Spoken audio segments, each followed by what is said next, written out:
Okay, hi friends. It is Monday, so we're gonna make it brief. And today I'm here joined by my friend Sam Schlarb. She is a VP of Lending at Proper Rate, which is a subsidiary of Atproperties. So Sam and I work together a lot. In fact, she probably answers more of my questions than I think anybody else in the game does at this point. What I thought would be really helpful for you guys is to learn, usually you're hearing more about trends and different numbers that are going on in the market because there's so many headlines. Unfortunately, real estate, for better or for worse, and lending have been in the headlines a lot lately because of inflation and interest rates. But I thought today we could be joined by our friend so she can answer some questions about the lending process, the strategies behind it. We'll probably bring you back for another time just to learn a little bit more about the products.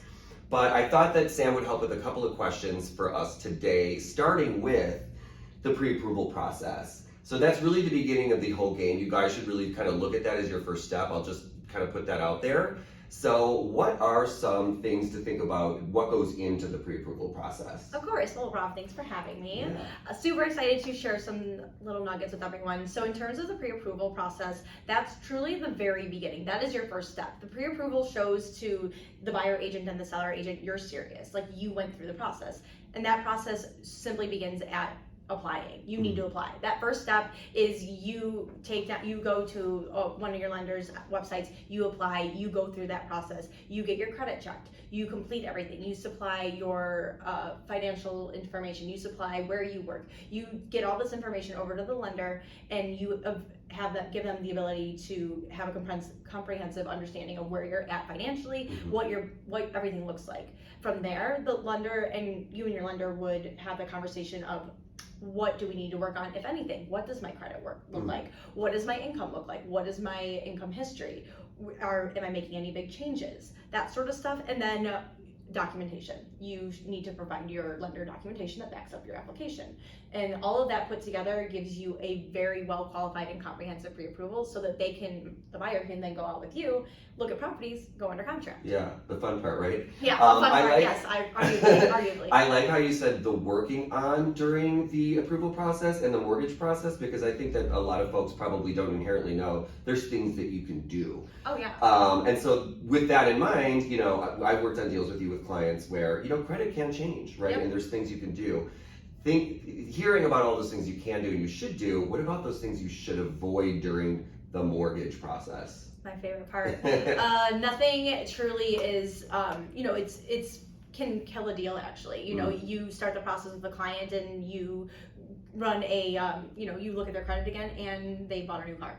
And that new car wasn't considered in the initial. People are finding cars these days? I mean, exactly. It took me 3 months to even find one. Yeah, so if you can find a car, maybe wait to buy that car after you get under contract and you close on your home. And the pre-approval process can be anywhere from, when you start looking at a property, nowadays it's 60 days, 90 days, or maybe you're a long-term client where you just want to start looking and you're looking 6 to 8 months. That's different. But if your goal is to get into a home in the next 60 to 90 days, no huge changes. What that means, don't open up new credit. Don't go buy a new car. Your grandma gave you $10,000 in cash from underneath your bed. Yeah. Hey, Grams. Don't deposit that into the bank because the bank will be like, where did you get all this cash from? We need more information. So nothing that would raise a red flag. You want to keep your things all, nice and cool, calm and collected. You want to be under the radar. You don't want to do anything crazy during that time. Lastly, no huge career changes. I know we're all big on, being entrepreneurs and going out there and doing things for ourselves. Career change is not in your cards when you're buying a home. Wait till you close, then go open up your business. But when it comes to getting pre-approved, being qualified, and making sure that no hiccups come up, don't do anything drastic to any part of your life. No surprises. No surprises, no spending tons of money, no opening up credit, and then no big changes to your income, your employment. This should be the big change, right? Yes. This should be big milestone. Exactly. This is the milestone. We're celebrating getting new jobs after. Yeah, after. Yes. Okay. So speaking of surprises and ones that we want to avoid, let's talk a little bit now about closing. Yep. Obviously there's a whole laundry list of things that go into closing, whether it's what you're paying for the title company just to sit at the table, transfer stamps, all these other things. Like, what are some things that our viewers should understand to avoid surprises come closing at the table? Absolutely. Prior to closing, actually, the buyer will get something called a closing disclosure. This closing disclosure is to the penny every itemized item that comes into the process, every single thing that is being charged to both you and the seller. You get to see this on a 3-page document that outlines everything. You get that at least 3 days prior to your closing. I say, and I tell all my buyers this, look it over, print it out, read each line, really understand what you're being charged before you go off and sign it. Because the worst thing is for both myself and for you get to the closing table and a client suddenly is signing and they don't know what they're signing. Yeah. They don't know what these numbers mean. They don't know why they're being charged this. They don't know what this credit is for. So what I try to do with all of my buyers is alleviate that stress, that pain. I want you to go into closing happy, calm, cool, collected. I want this to be an exciting time. A key exchange, Literally a key exchange. I want you in and out in 45 minutes. I want it to be one and done. You're signing your papers. So to do that, we go over everything in detail in advance. If you don't understand a word, ask your lender. Your lender will be able to answer all these questions for you. And if they can't, they can point you in the direction of someone who can, which more than likely would be your attorney.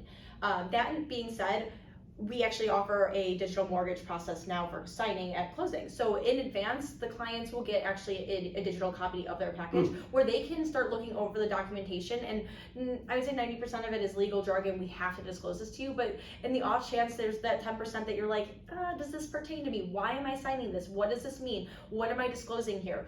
Or you check for accuracies. Maybe there is a dollar amount that doesn't look right and you remember it being something else. You make those comparisons there before you get to the closing table so that you go in with no surprises. You sign, you're done, 45 minutes, you get the keys, you pop the champagne, and we're good to go. Yes, and then I get to pick up and do the fun part like that. And then lucky. Yeah, and then you get to take the photos and you post on your Instagram and you get to gloat to all your friends.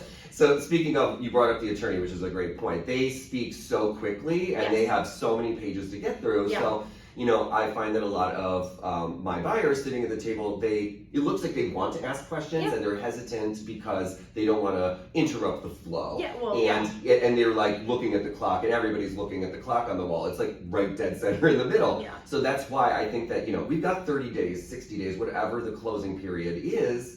Use that runway to ask you the questions. Yeah. Somebody that obviously has like a really good understanding of every single step and what dollar and cent goes with each thing. So I totally appreciate that. Do your homework. This is not the time to, delay or to procrastinate on anything. Just procrastination. Your closing tables is something you don't procrastinate. Yeah. You want to go in there with as much information as possible and be sound and comfortable with what you're signing because nothing is worse than, the client leaves and then the questions arise because like you said, the attorney goes through things quickly. Yeah. So. And you have a deed in your hand by that point. Yeah, so it's like too late. The property's yours. The keys are in your hand. There's no going back. Yeah.